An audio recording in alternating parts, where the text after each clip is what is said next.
So water reabsorption, bakit nga ba tayo nasa water reabsorption? So total water reabsorption 99, di ba? Ano? Ayan. Portuguese sardines, fake yan eh. Flat, parang flat yun. Dok, nakatikim na kayo ng Delimondo? Ha? Delimondo. Oh, masarap yung Delimondo, marami lang fats. Tsaka ayoko sa Delimondo. Look of ending.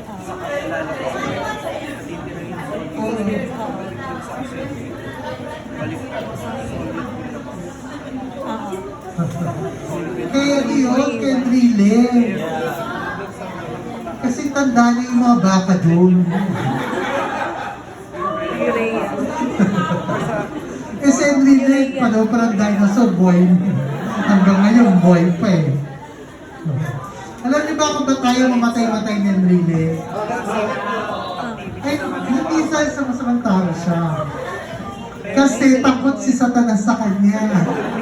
Kasi pag namatay yun, baka kunin yung relay yung trono ni Satanas, magkudeta yan doon.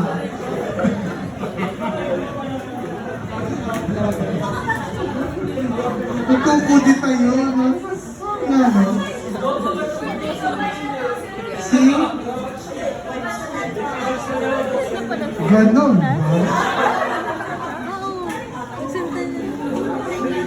Galing nga eh. Dok, ilang taon na dito kayo, Dok? Ilang taon na kayo, Dok? 43 lang, 43. Ah, may sinasabi si Wala mo. May sinasabi si Lola, Dok. Parang 43 lang, Dok. Ha? 43. Sige, mag plus 1 ka sa next year. Next year. Ikaw, plus 5 ka next year. Next year, next school year.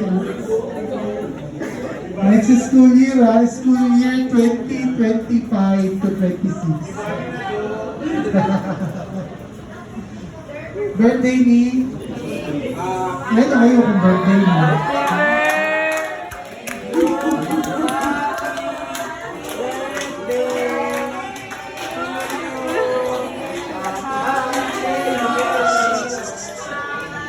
Birthday mo ba talaga? 31. Magkalapit na kayo ng age, Doc. Magkalapit na kayo ng ito ni Kuya Hans. Ako ang nag-medicine ng 21. Pero graduate ako ng pre-med ng 19. May K-12 ka pa eh. Minor pa yun. Hindi na inabot ka 21 pa rin siya. Kalokoha na to. Okay. Oh. So we filtered 180 liters per day, and 99 point something percent of that is reabsorbed. So you excrete or urinate only 1 to 1.5 liters of urine per day. Okay? So, types of water reabsorption, alam niyo na, obligatory and facultative. Your facultative is due to your ADH and it happens in the collecting duct. Your obligatory is in the proximal and distal tubules. Okay, forming of dilute urine.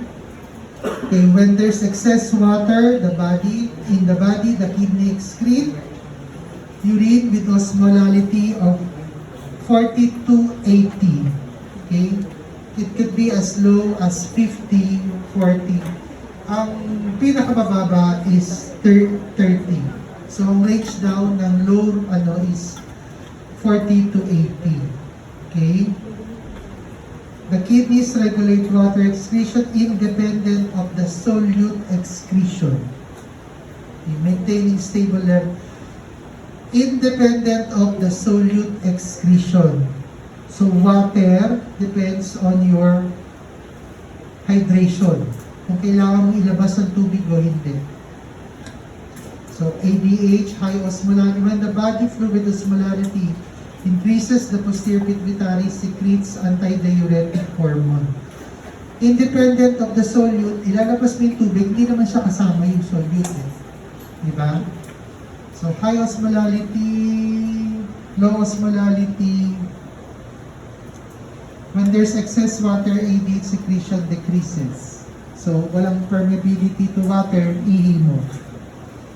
So, renal mechanism dilute.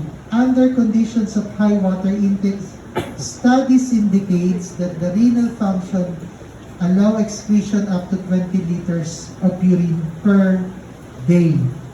After consuming, mag-consume ka ng 1 liter of water. Okay, minom ka ng 1 litrong tubig, your urine volume increases significantly within 45 minutes. Nasaan ang urine volume dito? Okay? Urine volume may increase to 6 times the normal level depending on the body's hydration status. So, minom ka ng tubig, urine volume increases in 45 minutes. Okay? Urine osmolality drops. This is your urine osmolality. Okay? Urine osmolality drops from 600, a concentrated state, to a state of 100 milliosmol, a very dilute state. That's up. Okay? But look at the plasma osmolality. Pare-pareho lang. Okay? Despite the increased urine volume, the total amount of solutes excreted remains relatively constant.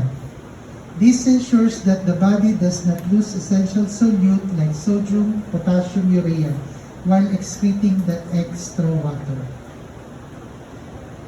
Minom ka na 1 litrong tubig, tumaas ang volume.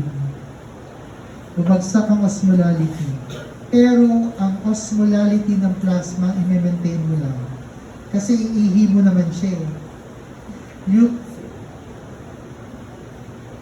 Okay?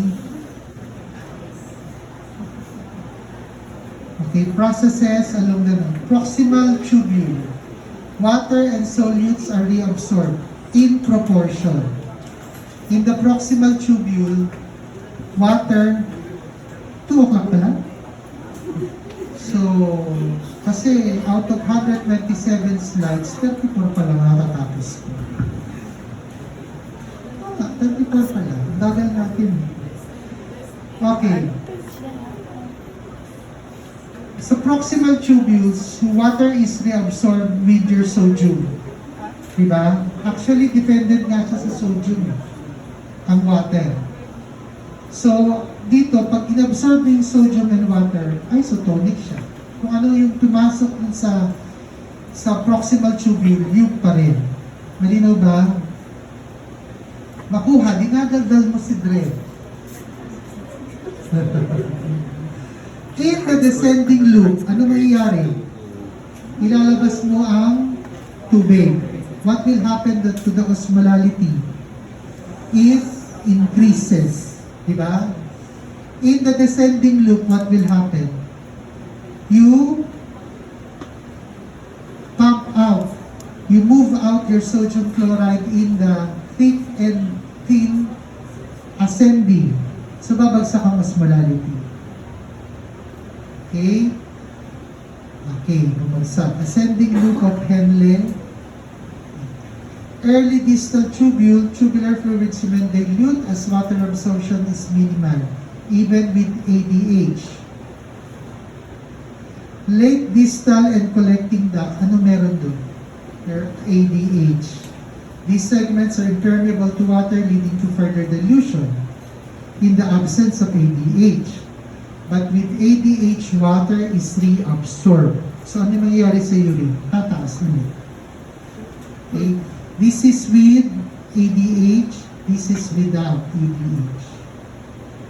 Okay? Here is the summary.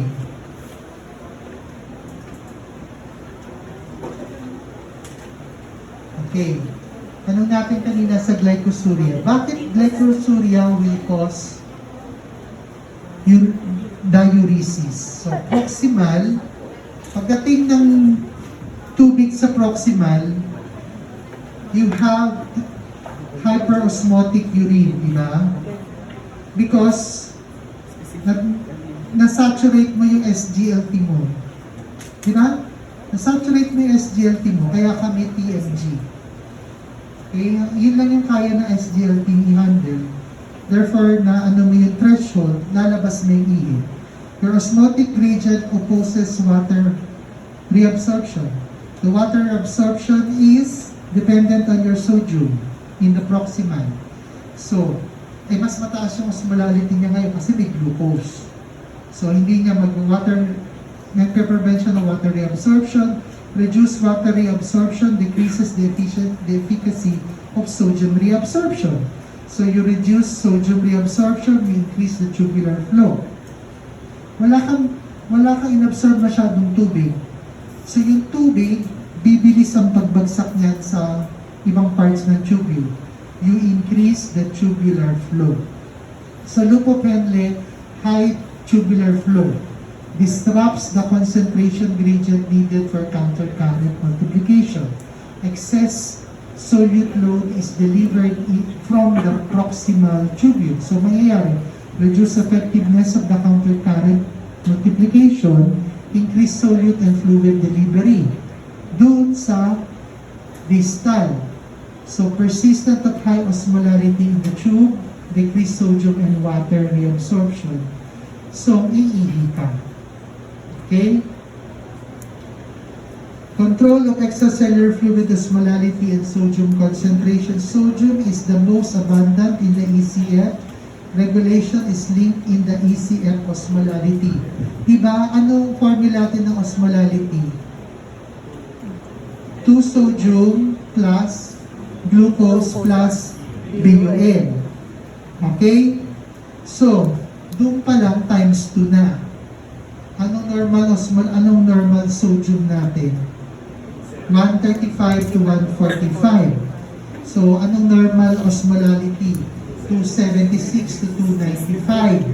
I-times 2 mo pa lang ang sodium mo dahil sodium chloride yun or sodium bicarb yun. I-times 2 mo pa lang ang taas na nun. Kaya most abundant ECF that regulates the ECF osmolality.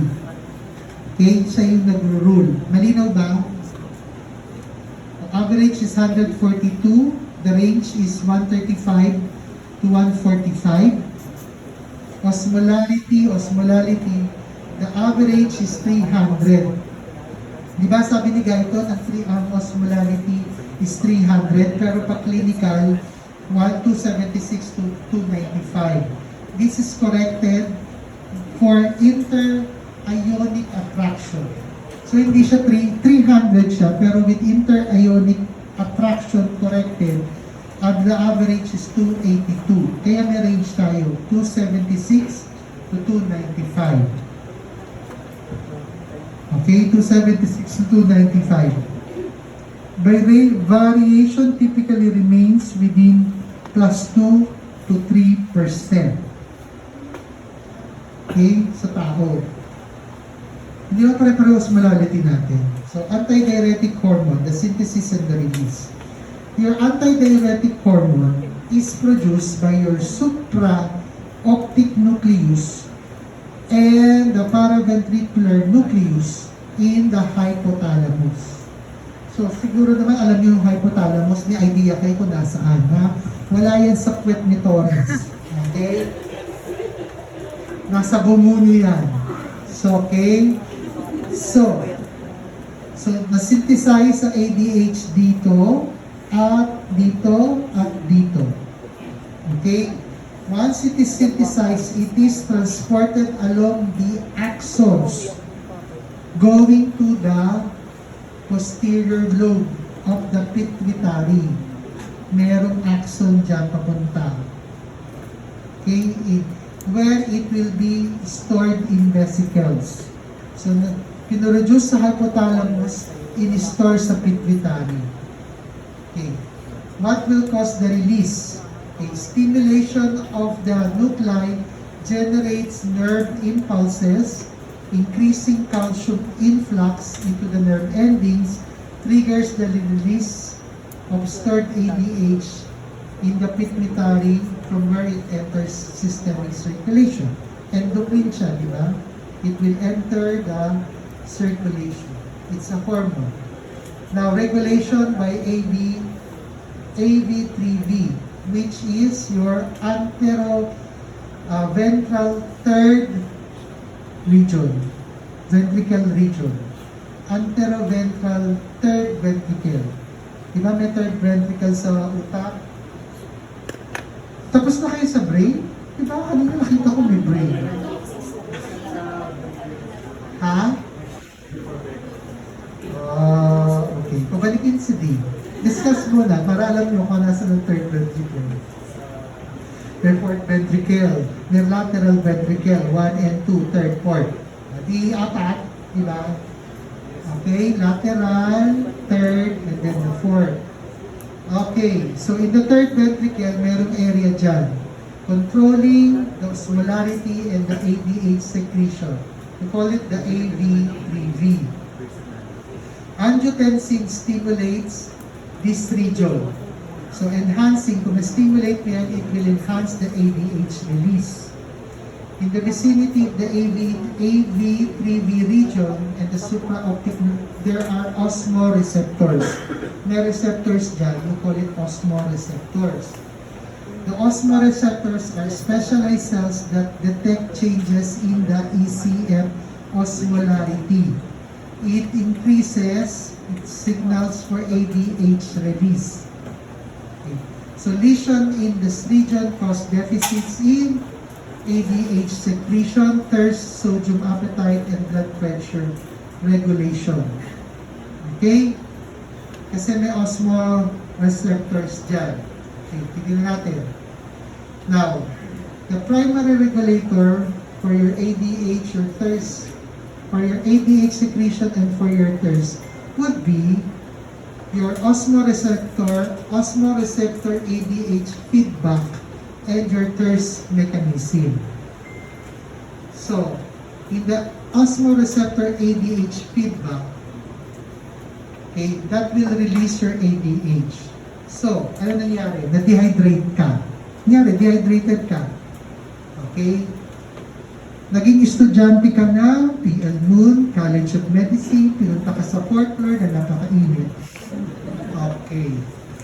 So, when extracellular fluid osmolarity rises, nagpawis ka.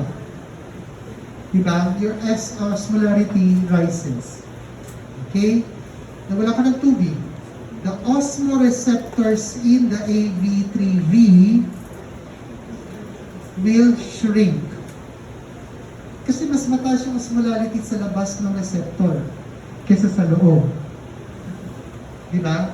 So, ano mangyayari? Nilalabas yung sodium chloride niya. Magsishrink siya. Okay. Then this will send signal to the supraoptic, which relays signals to the pituitary stalk, to the posterior pituitary. The posterior pituitary will release stored ADH. The ADH travels the kidney, where it increases water permeability in the late distal cortical, collecting tubules in the cortical and medullary. Alam din na nangyari, di ba? Late distal, maglagay ka ng ADH, di mag-absorb siya ng water. Malinaw, mag-release ka na concentrated urine. Okay? The effect of water conservation. Alam mo na yun. Response to low ECF, ECF becomes too diluted, ADH release decreases. Reduce water reabsorption. Okay. Stimulation of ADH, the primary stimulus is osmolarity. Cardiovascular ADH release is influenced by your baroreceptor, cardiopulmonary reflexes, signals from cranial nerve 9 and 10 to the nucleus tractus solitarius, okay, to the hypothalamic nuclei.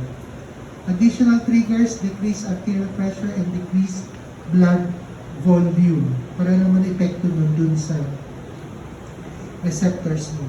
thirst mechanism. Nakabasa pa ba? Okay.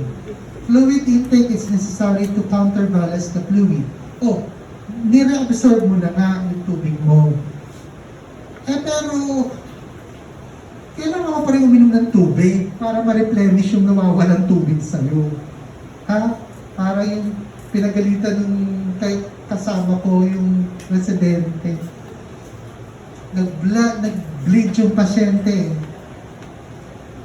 Fluid ng fluid. Makaka-absorb ba ng oxygen yung tubig na ni-replace mo? Patay yung pasyente. Nag-bleed. Di ba dapat kung nag-bleed, ano ipapalit mo? Dugo. Oh.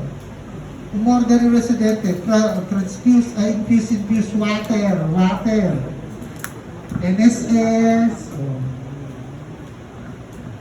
And in fairness to the resident, baka walang makuha dugo. Di ba?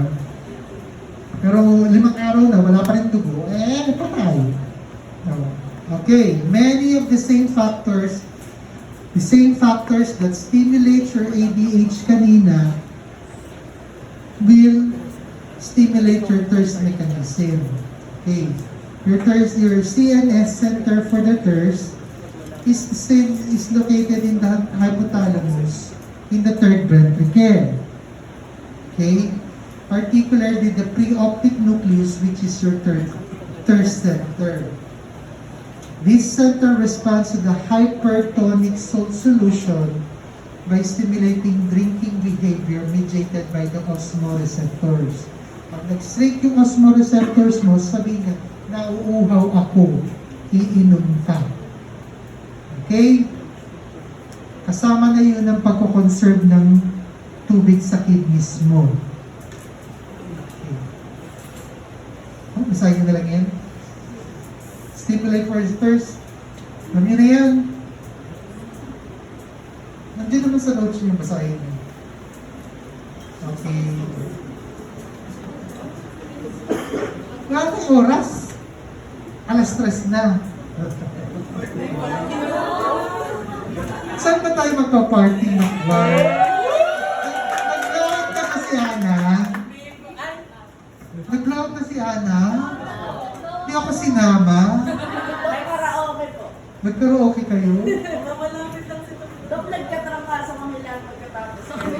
Hindi ang tangkaso, COVID dyan. COPD daw. Okay.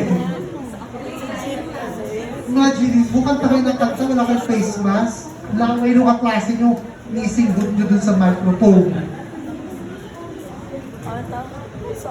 Okay.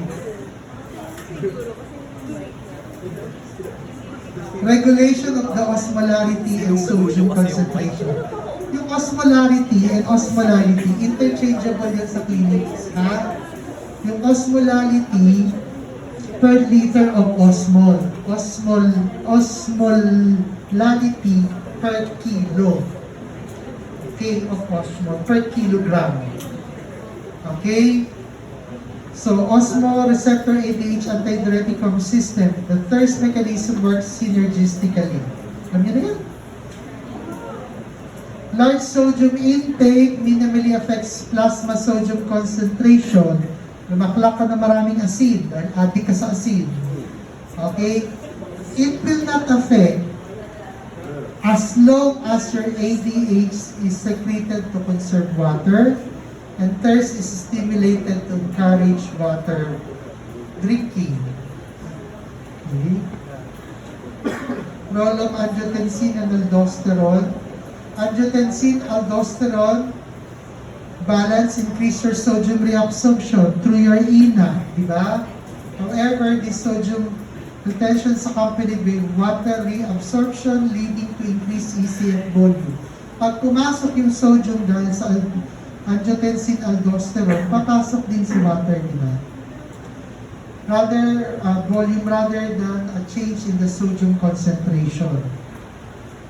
As long as ADH storage mechanism is functional, any increase in the sodium is offset by intake of water and the increase of ADH secretion that promotes renal water reabsorption. This dilutes the extracellular fluid, bringing the sodium level back to normal. Okay, the ADH system is a dominant mechanism for regulating sodium.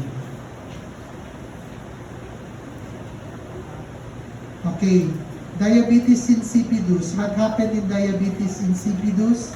You have deficiency in antidiuretic hormone, or your kidney is not responsive to the ADH. Saan bang collecting duct? Okay, key features. Inability to concentrate the urine despite water deprivation. Inuhaw mo na yung pasyente, ihi pa rin siya ng ihi. Hanggang sa matigog siya. Okay? If your patient is excreting 3 to 4 liters of water, mag-isip ka na. Okay, diabetes insipidus yan. Baka. Tapos, kunin mo yung osmolality ng ihi. Okay? Gumamit kayo ng dipstick.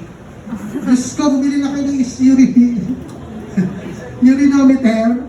Maliit na graduated cylinder. Hindi nyo lang kaliliit. Diyos ko talaga kailangan mo na maraming ihi kung ganito graduated cylinder ang gagamitin mo. Talaga si Mero, oh. Maraming ihi. Ganyan kaliit na graduated cylinder. Tapos ganyan kalaki. Daming ihi na yun. Ha? Kung hindi ihi ang pasyente mo, may kaunti ka lang specimen, o di mag-dipstick ka, Diyos ko, kung nakita mo na mga makalito, alam mo naman concentrated na yun. Eto, diba ihi ito ng ihi, di ba? 4 liters nga a day eh. So, first, deprive mo. Water deprivation. Kasi hindi na may ihi, umiihi pa rin. Diluted pa rin ang ihi. Voids 3 to 20 liters per day. And the sodium becomes elevated. Hypernatremic ang pasyente, ha? Bihira. Hoy, makinig! Dandalan ng dandalan. Bihira ang hypernatremia. Hindi naman sa bihira. Pero pag nag-hypernatremia ka, dehydrated ang pasyente mo. Ha? Mag-shrink ang brain cells down. Okay? Maghintay mag-coma yun. Okay? Hypernatremia. Okay. Now, we have 2 types. The central, which is neurogenic. So, you have your production in the neurons. Diba? And neurogenic in the hypothalamus. It could be a damaged hypothalamus or the release from the pituitary. Kunyari, binangga ko yung bumunin sa pader. Okay? Or nephrogenic. You call it peripheral. Okay? Hindi nagre-respond yung kidney sa ADH. It could be genetic. It could be secondary to electrolyte. Or it could be from your lithium. Kaya binibigay yung lithium? Kapag depressive ang pasyente, sinisira ng lithium yung kidneys, tubules. Salt appetite mechanism, sabi ni Guyton, tayo daw, mahilig talaga tayo sa asin. Okay? Regardless whether they are salt deficient, animals. Alam niyo ba dun sa Ripley's Believe It or Not? Hindi dun. Napapanood niyo ba nung bata ko na nanonood ako yung Channel 7? Ripley's Believe It or Not? Noong 1970s and 80s, di pa kayo buhay, may Ripley's Believe It or Not, tsaka That's Incredible. Nabutan mo ba yun, Torres? In That's Incredible, pinakita nila yung mga white monkeys, katulad yung mga white monkeys sa Japan, yung kakainin nila, makinig, yung kakainin nila, nilalagay nila sa dagat. Lulublob nila sa dagat. Hindi ba may asin yun? Kasi kakainin nila yung potato. Para may asin. Pero may lasa. Buti pa ang mga unggoy sa talino. Nakaw ka. Okay, sige. In general, the primary stimulants that increase salt appetite are those associated with sodium deficit, decreased blood volume. The neural mechanism is the same as the thirst. Okay. Oh my God. My family.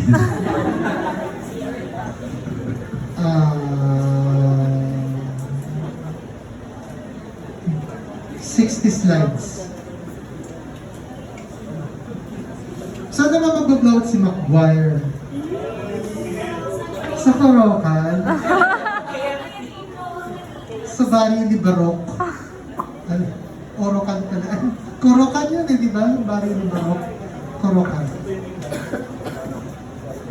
Okay. So, homeostasis ng potassium, calcium, and phosphate. Yung calcium and phosphate, babalikan natin yan. Re-restbakan natin yan sa endo. Okay? Oo, kasi bone metabolism. Okay, so calcium and phosphate. So potassium. So regulatory mechanism. Ano gasa naman? Okay. So potassium homeostasis is tightly regulated. Why? Because when you increase your plasma potassium, it could have serious effect. Because your potassium has something to do with your resting membrane potential. If you decrease your potassium, that will cause excitement. If you increase your potassium, it can increase the excitability of your tissues, especially your nerves. Diba? Try yung bigyan kayo ng potassium. Tignan ko. Diba yun sa detro, yan ang sinasaksak. Potassium. Para mag-arrest. Okay? So, extracellular fluid. In the extracellular fluid, once your level of potassium increases, there will be rapid uptake of potassium. Tumaas ang extracellular fluid sa dugo mo, sa plasma mo, tumaas ang potassium. Okay? That will be dangerous. Anong normal potassium? Hanggang 5. Okay? Pag 5.5 na yung potassium ng pasyente mo, kumilos-kilos ka na. Ha? Nakakamatay ito. Okay. So once na tumaas ang ECF mo, there will be rapid uptake of potassium in the cell, in the liver, in the muscle, in the RBC, in the bones, wherever.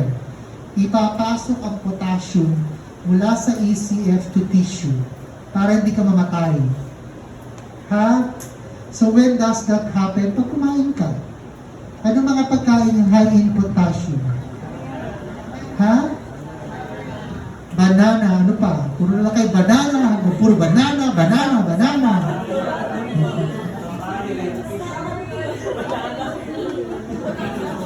Gusto ba kuha? Ha? Puro, ano daw?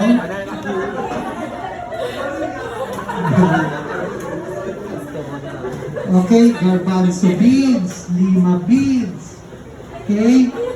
Tataas ang potassium yan. Lima, Peru, Paraguay, El Salvador, Philippines. Tatalo, no? Parang tanga. Miss Universe Asia. Pero wala sa top 5. Tapos yung Thailand. Nasa top 5. Pero hindi siya Miss Universe Asia. How weird. Hindi siya logical. Di ba, anong criteria ng Miss Universe Asia? Yung pera. Pera? Walang pera. Kung si Chelsea, kung makarehat niya. Ha? Ano? Tropa kayo ni Chelsea? Okay. So, maintain, this is rapid intake. Makinig. This rapid intake, lalabas na sa quiz mamaya. Okay, this rapid intake is maintained by what? Your sodium, potassium, ATPase. Natandaan nyo? Your sodium, potassium, ATPase is also the one of the two factors that maintains your resting membrane potential. Siya yung nagbabalik ng potassium, di ba? At labas ng sodium kasi pinasok mo lahat yun di ba? Tapos nilabas mo yung Tatandaan niyo pa? So, renal regulatory, then renal excretion. Okay, kidney adjusts potassium excretion to match dietary intake. So, ang ibig sabihin, ano man ang pinasok niyong potassium na kinain niyo, ilalabas yan ng kidneys niyo para hindi tayo matigo. And ang intake is rapid para hindi siya nasa ECM. But the excretion, it will take 6 hours. 6 hours, mother? What about our duties?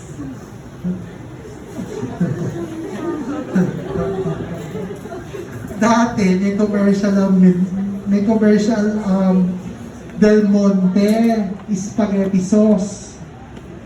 Tapos yung mga madre, nagagawa ng spaghetti sauce. So, ilang oras daw ba yun? 2 hours, mother? How about our duties? Buti na lang may instant Del Monte spaghetti sauce. Natatandaan mo? Grabe naman to si Torres, hindi na ng memory. Okay, alaman ako ng tugtog ng telebisyon ng bata ako. Nung nag-aaral, TV lang ako ng TV. Kala tatay ko bubo ko. Kala ko na tatay ko bubo ko. Yung kapatid dito, mas matalino dito. Kala na. Anyway, then bubo kasi ako sa math. Magaling yung kapatid ko sa math. Okay, pero mas balis ako mag-memorya. Nung araw, yung declamation piece na, kakama niya, kabisado ko na. Nakwenta ko, memorya ko na yung sounds. Give me a piece of bread. Give me that. Do you know? Square ba dati? Okay. Kasi ate ko, sali sa mga declamation. O yung apat na kandila, apat na kandila, nagbabantay sa paligid-ligid ng irog ng bangkay.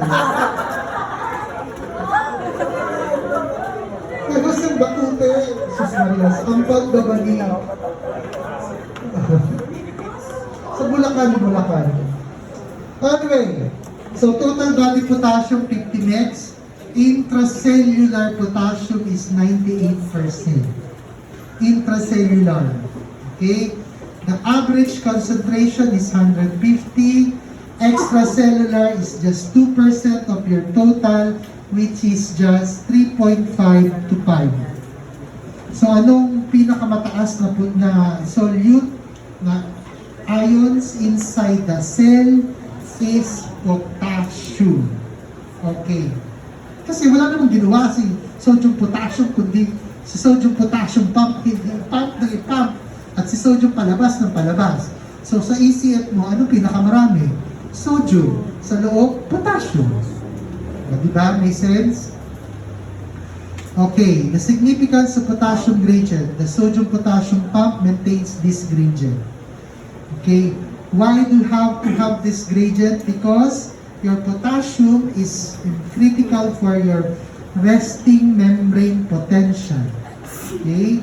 Your action potential propagation, kailangan mo ng potassium.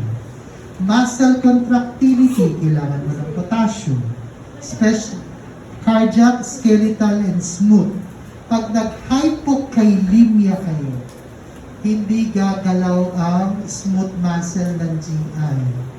Yan ang tinatawag na in-use. In-use. I-N-E-U-S. In-use. Hindi gagalaw ang small intestine mo in use. Okay. Then your cardiac rhythm stability. Remember, your SA no. Hindi yan stable, di ba? Okay. Hyperkalemia. Ang tawag ko dyan, hyperkalemia. Kasi yung hypercalcemia at hypokalemia, medyo dikit. Diba? Kaya ang pronunciation ko, hyper-K. Oy, may hyperkalemia ang pasyente mo. At least yung residente, hindi ma-confuse. So, hyperkalemia, it's more than 5. Kasi diba, 3.5 to 5. Magiging, magiging critical when it reaches beyond 3.5. So, can result in the cardiac arrhythmia kasi yung resting membrane potential. Hindi na siya stable. Muscle weakness. Hypo-K less than 3 can lead to muscle cramps. Okay? Ayaw naman niya mag-contract ng muscles mo. Okay? So, pag hypokalemic yung pasyente dadating sa ER, hindi siya makatayo. Okay? Ang tanong dyan ng consultant, ano ang sweep? Lower, upper extremity. Upper part of the lower extremity or the lower part of the extremity. Lower extremity or upper extremity? Ano mas weak pag hypocaine? Dread. Lower. Which one? The lower extremity. Which in the lower extremity? The thigh or the leg? Sino may sabing thigh? Ako gusto ko thigh kesa leg. Diba? Kaso walang breast. Mas malaki yung thigh, no? Diba? Okay, the thigh. Yung mga hypo-K, kaya pa nilang maglakad. Pero paupuin mo, patayuin mo, tumayo ka. Hindi na nila kaya. Pag once na nakatayo, kaya na lang iika-ikang maglakad. Why? Kasi yung potassium, these are larger muscle than the lower extremity, the thigh. Larger muscle to, they will need more potassium. Yan ang sagot. Sa round sa ER, tatanungin kayo, bakit ganyan? Mas hirap bumangon kaysa maglakad because of the larger muscle. Dahil estudyante ko kayo, makakasagot na kayo, ha? Yes. Okay. Malamang. Sabi nga ng teacher ko, hindi yan sa hindi ko tinuro, ha? Hindi ka nakikinig. Absorption. Potassium from the diet is from the GI tract. Within minutes, it goes to your ECM. Okay? Without regulation, the rapid influx of potassium can cause severe hyper-K. So, anong gagawin ng body? Cellular uptake, muscle, liver, etc. through your sodium-potassium pump. This is enhanced by insulin and epinephrine, as I will show you later. Okay, the process minimizes the immediate effect of potassium influx. Renal excretion, ilalabas natin. This is the only solute that is, natatandaan nyo? The only solute that is secreted. Lahat reabsorbed, lahat ay filtrated, but potassium is secreted. Diba? Hindi ko itatanong sa quiz yun. Okay? This is excreted in the urine over 6 hours to restore the balance. Aldosterone enhances the renal potassium excretion through aldosterone in the late distal to the collecting ducts. Diba? Doon masisecrete ang potassium nyo. Through aldosterone. Tama ba to? Okay. Di ba nag-review kayo for the quiz? Okay. Wala akong tinatanong na ano ha, yung mga which one. Then meron akong 2 numbers kayo. Para may points kayo. Yung identification lang. Identification lang. Di ba? Yun naman madali, di ba? Which is ganyan. Diba? Aldosterone. Hindi mechanism. The rest mechanism. yung identify, mga 2-3 questions. Para may points naman ko. Di ba masanta? Maka-score yung mamay. Ang dali pa naman ang quiz ko. Okay, mechanism of uptake, acute stimulation in minutes. This is via your sodium-potassium pump. Alam niyo na yan. Now, tandaan niyo to. Happens is chronic stimulation hours to days. Involves what? Your sodium-potassium pump, of course, but also involve your sodium-potassium 2 chloride symporter and sodium chloride symporters. Hormonal responses to plasma level, increased plasma stimulate, hormone secretion, decreased plasma potassium inhibits hormone secretion. Hormones involved, tandaan nyo ito sa clinical, epinephrine. Your epinephrine has alpha adrenoreceptors, particularly in the liver, releases potassium. But, baliktad siya ng beta-2 adrenoreceptors. Beta-2, di ba? Alpha and beta. Yung beta-2 promotes potassium uptake. Pasok. Ang beta-2, pasok ang potassium. Okay? Ang alpha, labas ang potassium. Okay, example, during stress, exercise, myocardial infarction, nag-heart attack ang pasyente mo. That will activate the beta-2 receptors, prevent excessive hyper-K. Pag pumutok ang cells mo, sa nag-heart attack ang pasyente mo, tataas ang potassium. Why? Pumutok yung cell. Ano ba naman ang cell? Potassium. So, ang ECG mo magkakaroon ng peak T waves. Peak T waves, that's potassium. Okay?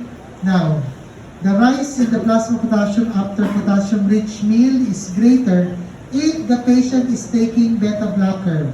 Ano ba yung beta blocker? Beta blocker is for hypertension. And how ka ng gamot mo? Calcium channel blocker po. Calcium channel. So, para mag-relax ang blood vessels mo. Okay? So, beta blockers para inhibit mo yung sympathetic effect. So, dahil ang sabi natin, the beta-2 enhances potassium. Eh kung naka-beta blocker yung pasyente mo, tapos laklak siya ng laklak na maraming, ay favorite food sa saging sa umaga, saging sa tanghal, saging sa gabi. Okay.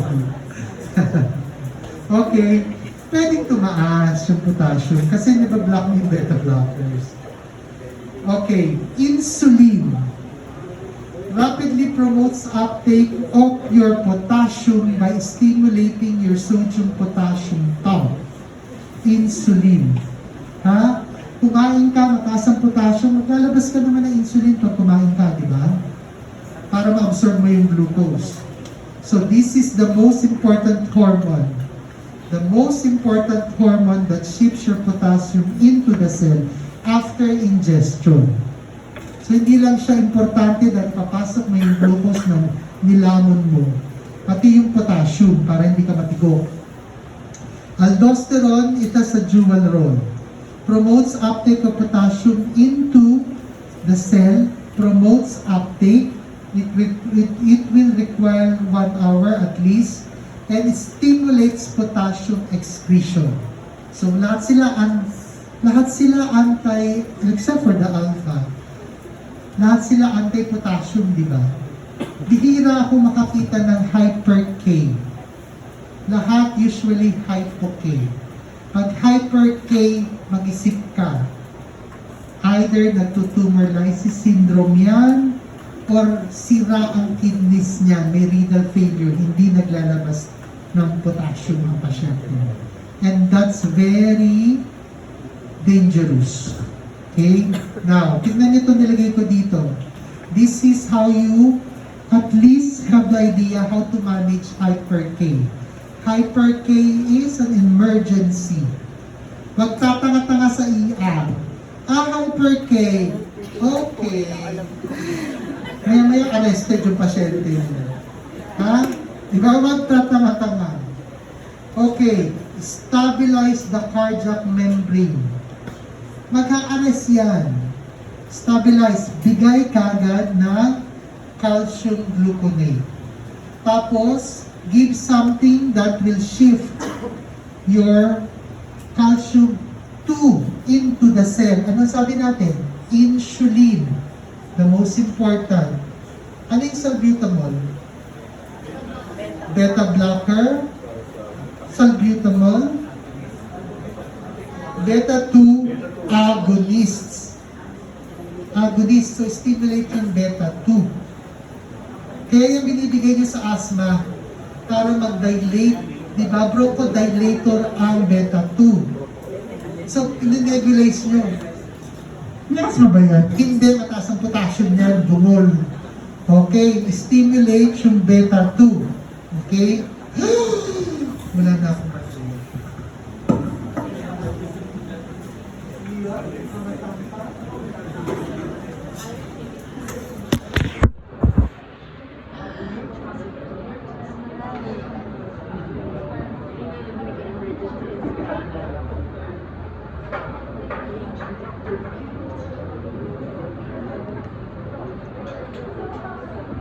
Okay.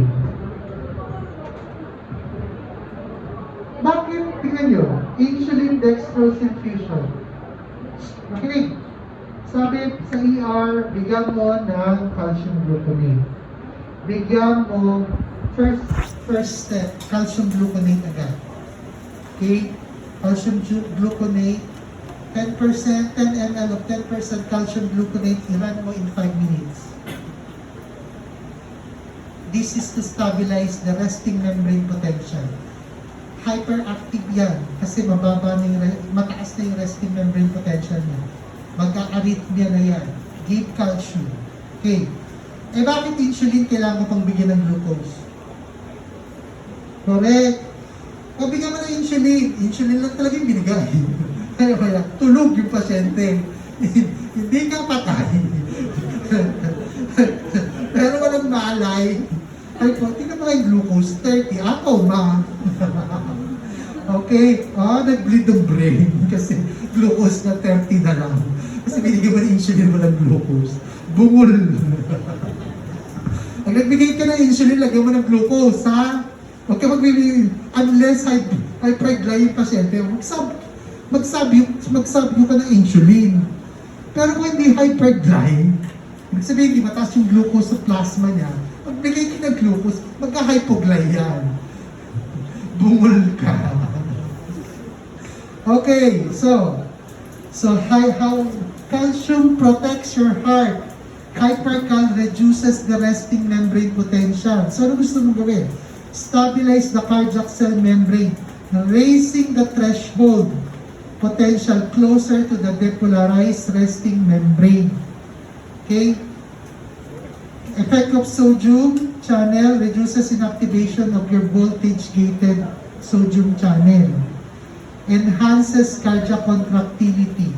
Bakit calcium? Kasi it works in 1 to 3 minutes. But it will last only for 30 to 60 minutes. Kaya pagbigay mo ng calcium, magbigay ka ng insulin.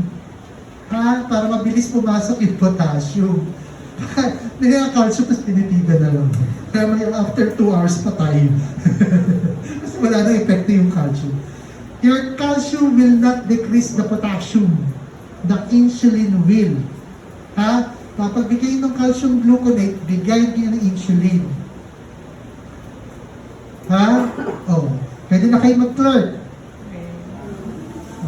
Okay, alteration in the plasma potassium, movements of potassium between intracellular and extracellular can significantly alter the plasma potassium during acid base. Anong acid base?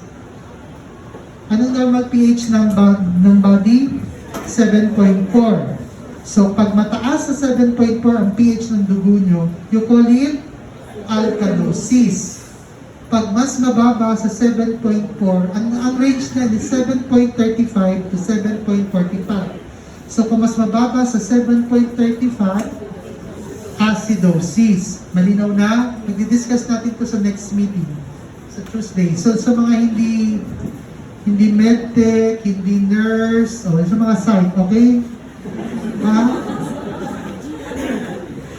Maintindihan na, the pH of the body, that's the acid base. Now, these effects are mediated by changes in the exchange of your hydrogen and potassium across the membrane, by the activity of your sodium-potassium ATPase, your NKCC. Okay. What happens if you have metabolic acidosis? Ano ibig sabihin ng metabolic acidosis? Nag-produce ka ng acid. Nagdagdag ka. Okay, metabolic. Okay, kasi ni sa respiratory acidosis. Nawalan ka ng oxygen, tumaas ang carbon dioxide mo. Carbon dioxide will be converted into hydrogen and bicarb, pero yung hydrogen mo magiging acid. So, respiratory acidosis and metabolic acidosis. Pag nagtatakbo ka dito, you will undergo anaerobic respiration through glycolysis. Glycolysis end product is pyruvate. Pyruvate will not go to the oxygen ek. It will go convert into lactic acid. That's acid. Kaya pag nag-exercise kayo for the first time after 10 years, exercise, ba? Exercise 2 hours. Bukas, hindi ka na babangon. Kasi namumuna yung lactic acid dyan sa katawan mo. Ang sakit na ng katawan mo. Malinaw? Di ba nangyari na ba sa inyo yun? Nag-exercise ka ba kayo? Di ba sakit na katawan nyo? May sore. Kasi nag-produce kayo ng lactic acid. Ay, talaga. Ikaw talaga. Oh. Di ba masaya mag-aral ng fission? Uwian na. Okay, now, the effect of your acid depends on what type. You have inorganic and organic. Mas malaki yung effect ng inorganic kaysa sa organic. Ano yung organic? Keto acid sa diabetic ketoacidosis. Lactic acid pag nag-exercise kayo. Compared to inorganic acid like your sulfate and your sulfuric acid and your HCl. Okay. Organic acid do not cause significant hyper K. Why? Look here. Disregard the X. What happens? When there is acidosis here, what is the tendency of this hydrogen-potassium exchanger? It will take the hydrogen in. Kasi dito yung ECF mo, acidotic ka na, mataas na yung hydrogen ions mo. So to balance, ang gagawin ng exchanger mo, ipapasok niya yung hydrogen, ilalabas niya yung potassium. Okay? Pag nangyari yan, magabawasan yung acidosis mo, pero mag-hyper K ka. Kasi labas ka na labas ng potassium, pasok ka ng potassium ng hydrogen. Malinaw na? Okay. That's the usual response. Okay. But, if your acid is organic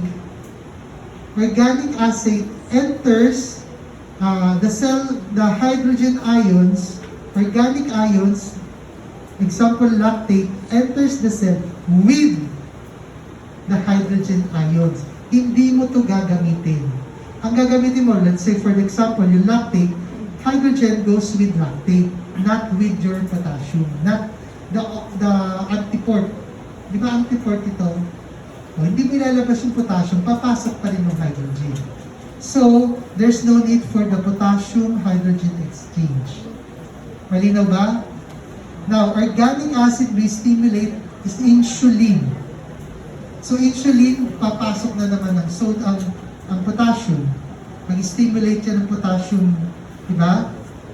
Like for example, your sodium-potassium ATPase will be activated. Pasok si potassium.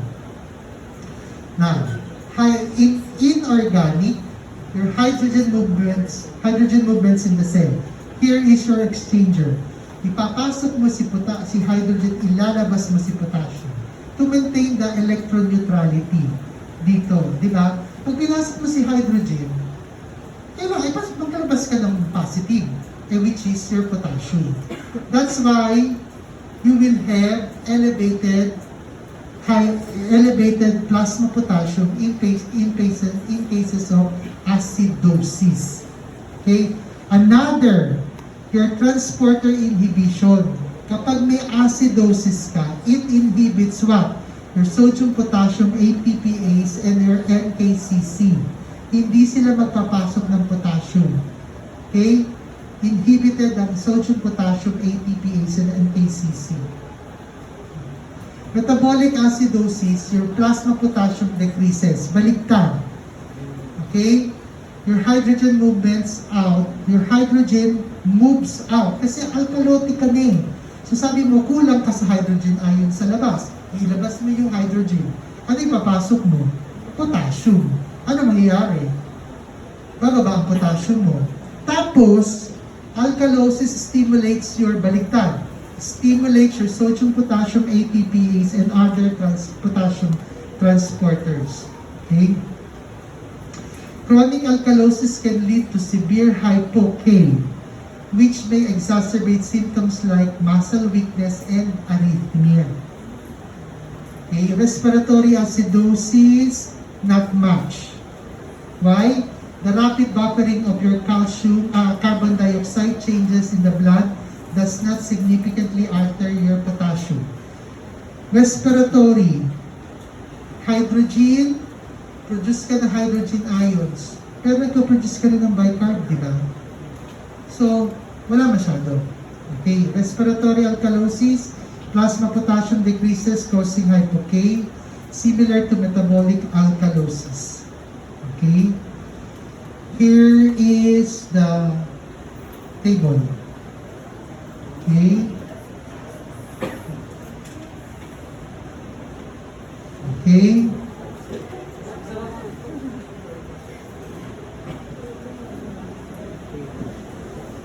Anong oras na? Okay, tatapusin natin yung 1 hour to. Tapos uwian na tayo. Ayoko abutan ng ano? Ayoko abutan ng Zumba dyan. Parang inisip Zumba. Ito lang ang university na puro ang specialty ay pagsasayaw. Gusto mo bumagsak sa subject ko talaga, Patricia. Dok, perfect na kami sa quiz. Saan pinatugtog nila? Bawal lumabas. Bawal lumabas. Di batas. Pero Fred, hindi mo pa last time kasi Okay. Ha? Pwede naman. Pwede naman. Huwag na tayo mag-quiz. Long exam na lang tayo next time. Ha? Oo, tapos na times 3 ko. Kasi 3 column yun, di ba? Times 3. Pero 3, yeah? 50 items times 3. Okay. So the plasma osmolality reflects the concentration of your sodium, di ba? Alam niyo na yan. When osmolality increases, water leaves the cell, causing them to shrink. Alam niyo na yan. Lalo na dun sa brain, di ba? This trigger release of cells release potassium into the ECF, rising the plasma level by 0.4 to 0.8 every 10 milliosmol potassium increase. Okay. Okay. Cell lysis, alam niyo na yan. Pag nag-cell lysis, lalataas ang potassium. What can cause cell lysis? Maliban what can cause cell lysis? Tumor lysis syndrome. Patients na binigyan mo ng chemotherapy, Tapos nawala lahat ng bukol. Ang galing-galing, di ba? Hindi yun magaling. Kasi namatay lahat ng cells. Ano mangyayari? Magpuputok-putok. Tataas ang potassium. Mag-renal failure yung pasyente mo. Yun you call it tumor lysis syndrome. Okay. Or rhabdomyolysis. Okay? Hindi ka naman nag-exercise, lumabang ka sa marathon. O, di ba may ganyan? Milo marathon, patay. Okay, nag-renal failure. Yung Boston Marathon, nag-renal failure. Okay? Nasira, nag-breakdown yung muscle, pumutok-putok, yung muscle, tumaas ang potassium, yung muscle, nagbara sa kidney. Okay? Gastric ulcer. Sino may sabing pwedeng kumain ng cancer?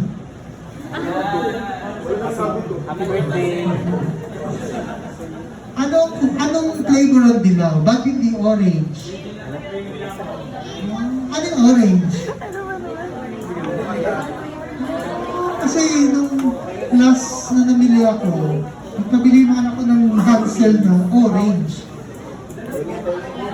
Parang orange. Brown ba yun? Hindi ako makain yan, joke. Kailangan may sardines. Hindi naman. Kung kailangan important.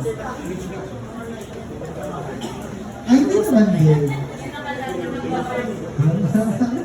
Yung kanon, pero hilig-hilig ko dati dun sa ganun.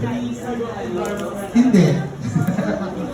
Ang favorite ko dati, butter cookies. Pinapapak ko lang. Pag pita, kailangan may palaki. Ayoko ng skyflakes, por favor. Pero gusto ko ng sunflower. Anong flavor, Doc? Strawberry, may mango, masarap din yun.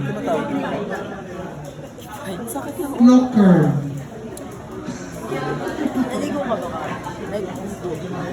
Gagaling. I did an everything Sa shower. flower lang. Okay. May pogi pa nga doon sa bahay ko, last year pa yun. Gusto ba hindi naman ako? Pinasok siya ako sa kinain. Chocolate. Disgusting pa yun.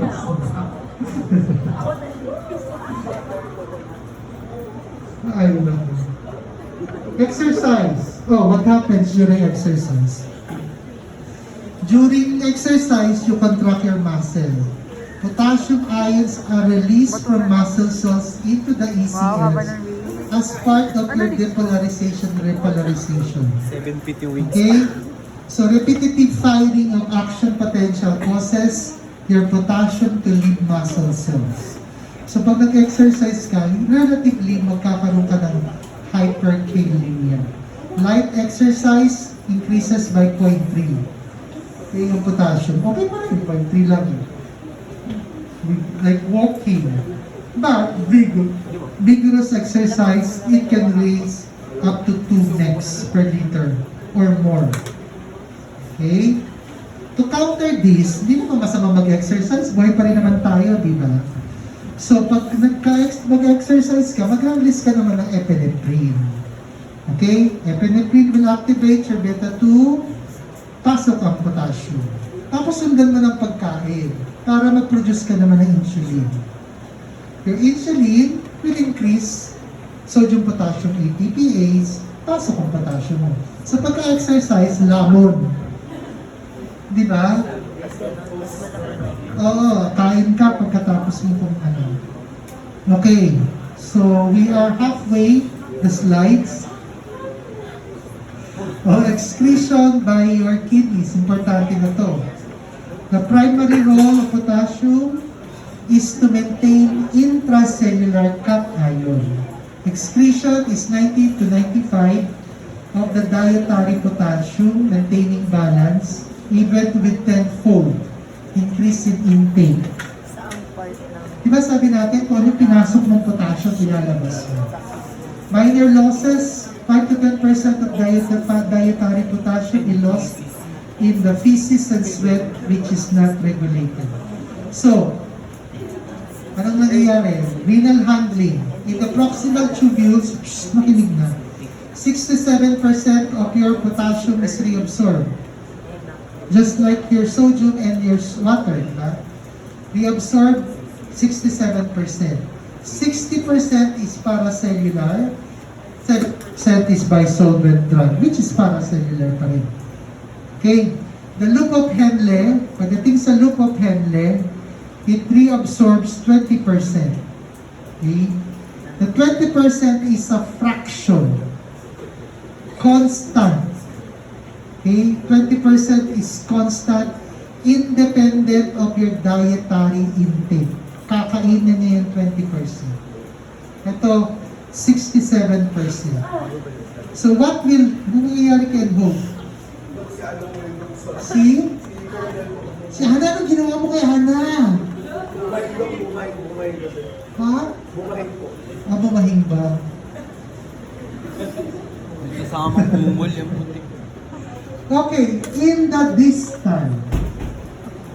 distal and collecting, that will regulate your potassium. Kasi doon ka may secretion as well as reabsorption. Secretion occurs with normal or high potassium. Reabsorption activated during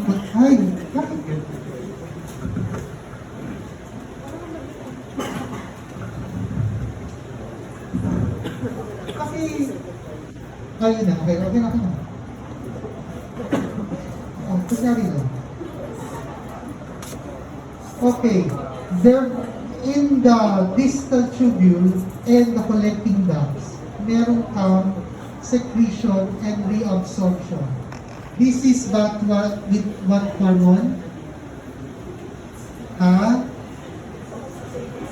Aldosterone. Okay, so potassium secretion, it's variable, happens in the principal cell, stimulated by your high dietary potassium, aldosterone, okay, can increase the urinary potassium excretion para ilabas mo up to 80% of deep filtered fluid.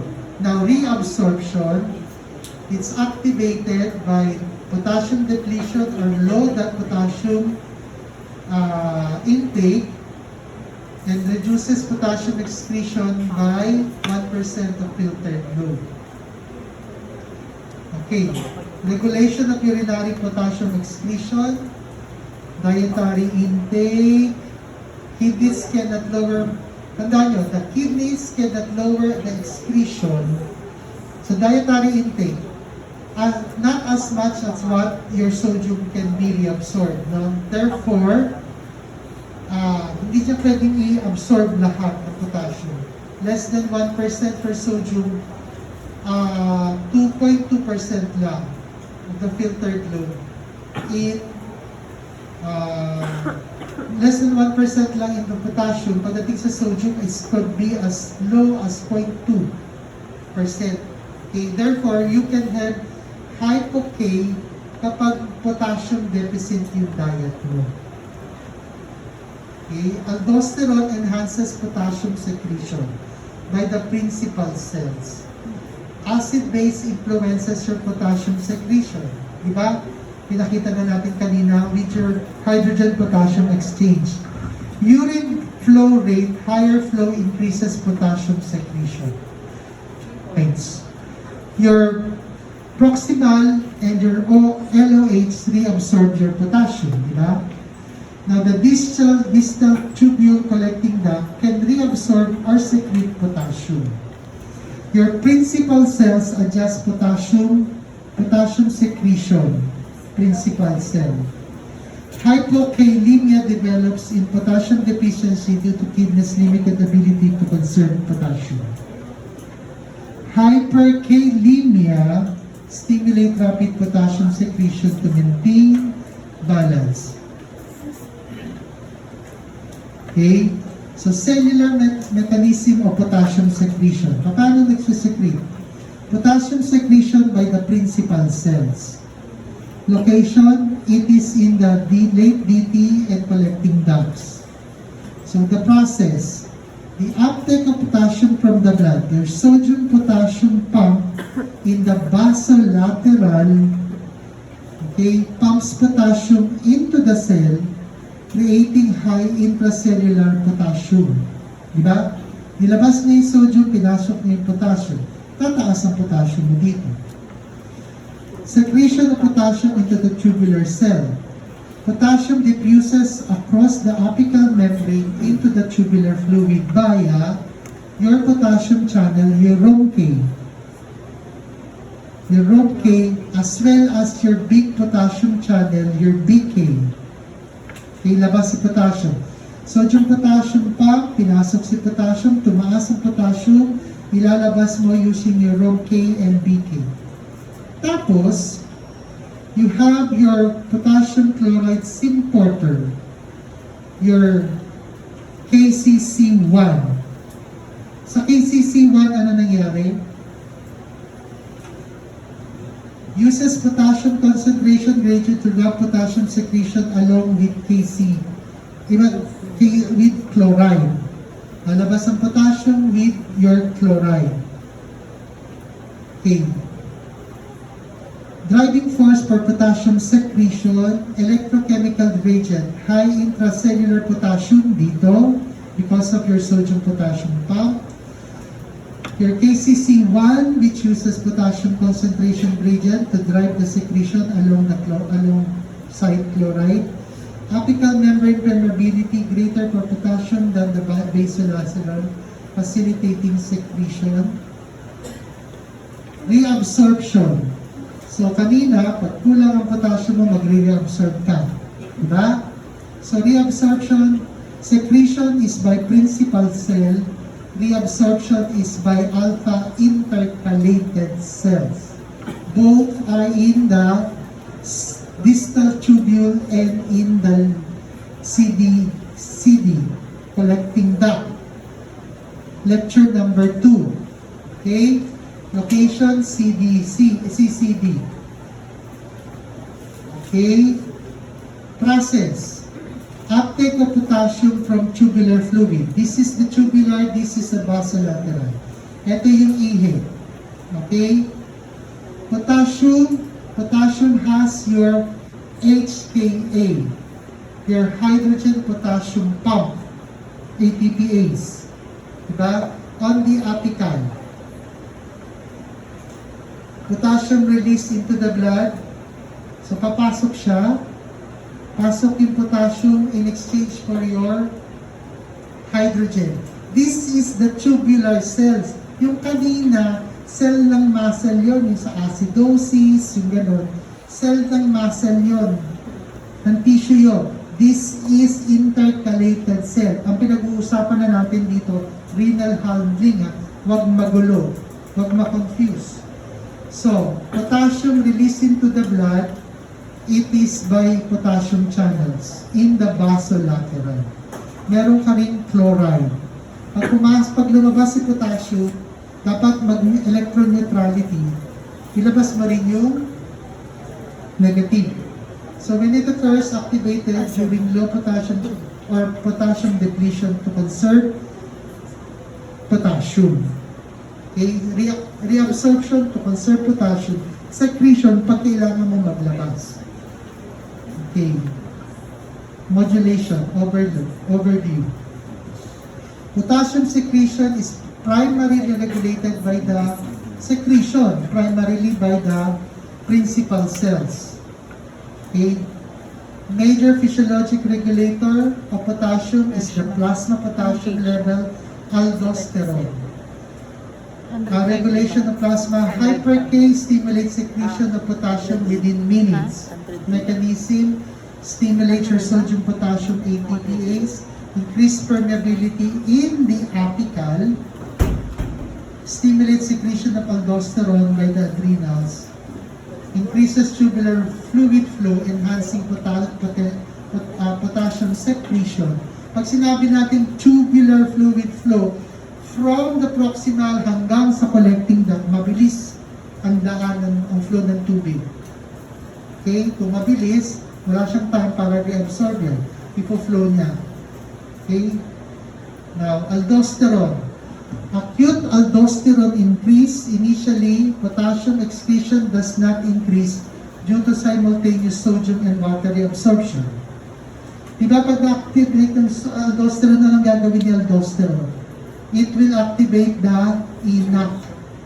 ENaC absorbs sodium. Together with absorption ng sodium absorbs water. Diba? So magkakaroon ka. The potassium excretion does not increase due to simultaneous sodium and water reabsorption, which reduces tubular flow and limits potassium secretion. Absorbing water, yung flow sa tubule, babagal. Okay. Now, what if there is chronic aldosterone increase greater than 24 hours? Enhances potassium secretion via multiple mechanism. 1. Upregulates sodium-potassium pump, which is here. Increase ENaC. Okay? Okay, increase number 1, increase the sodium-potassium pump, pasok si potassium, increases your ENaC. ENaC number 2, expression, elevate the SGKI or the serum glucocorticoid kinase. That boosts your boost the ENaC. Okay, activate apical potassium channels. Okay, ng GSK, SGK. Activate apical potassium channel, labas si potassium. Stimulate CAP1, the channel activating protease, directly activates ENaC. Okay? Increases potassium permeability by adding more potassium channels to the apical membrane. Pag na-activate, labas ka rin ng potassium. Pasok ka ng sodium. Okay? Diba ang aldosterone increases your sodium, decreases your potassium. Okay? Electrochemical effect of aldosterone, enhance sodium reabsorption, depolarize the apical membrane. The depolarization and increased intracellular potassium amplify the driving force for potassium secretion. Aldosterone regulation increased by hyper-K and angiotensin 2, decreased by hypo-K and natriuretic peptides. Pag niyo, alam niyo na to? Okay, tubular flow, effect ng potassium. Di ba sabi natin kanina, yung initially, aldosterone increases your sodium absorption and water. It decreases the tubular flow. That decreases the secretion of potassium. Sige. So, flow of the tubular fluid and effect in the potassium secretion. Okay. Increased flow, binigyan mo ng diuretics, inhibit yung, let's say, the NKCC or the, ano ba yung sa thiazide? The NCC. So, iihi ka ng tubig. So, pag hindi mo na-absorb yun, increase ang flow ng tubig sa tubules. So, you will have increased flow rate. Stimulate potassium secretion within minutes. Decrease flow rate. So, stimulate potassium secretion within minutes. Decrease flow rate. Binagsak mo yung ECF volume. Dehydrated ka. Di ka umiihi. Di ba? Reduces potassium secretion in the late segment of the aldosterone-sensitive distal nephron or ASDN. So, ASDN are the last portion of your distal convoluted tubule, collecting tubule and cortical and medullary cortical ducts. Collecting ducts. So, mechanism ng ASDN. Bakit Bakit with the decreased flow? With the increased flow. Now, with the increased flow, dumagsak yung tubig sa tubules, di ba?